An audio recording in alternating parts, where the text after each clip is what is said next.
ఇండియాకి ఎన్నో మరపురాని విజయాలను అందించిన మన టీమిండియా కెప్టెన్ రోహిత్ శర్మ 1-2 సిరీస్ల్లో ఫెయిలైనంత మాత్రాన అసలు రిటైర్మెంట్ గురించి ఎలా మాట్లాడతారని రోహిత్ శర్మ హ్యాటర్స్కి రోహిత్ శర్మ ఫ్యాన్స్ ఓ రేంజ్లో కౌంటర్ ఇస్తున్నారు.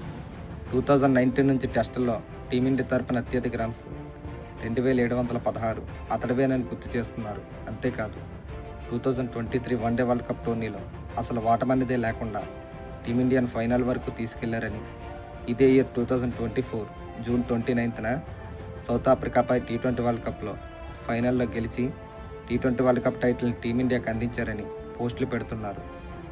టీమిండియాకి టీ20 వరల్డ్ కప్ రాగానే రోహిత్ శర్మని దేవుడు అని చాలామంది క్రికెట్ ఫ్యాన్స్ పొగిడారు. కానీ అదే క్రికెట్ ఫ్యాన్స్లో కొద్దిమంది రోహిత్ శర్మ వరుసగా టెస్టుల్లో ఫెయిల్ అయితే రోహిత్ శర్మను వెంటనే రిటైర్మెంట్ తీసుకోవాలని, అతన్ని జట్టు నుంచి తప్పించాలని విపరీతమైన ట్రోలింగ్ చేస్తున్నారు.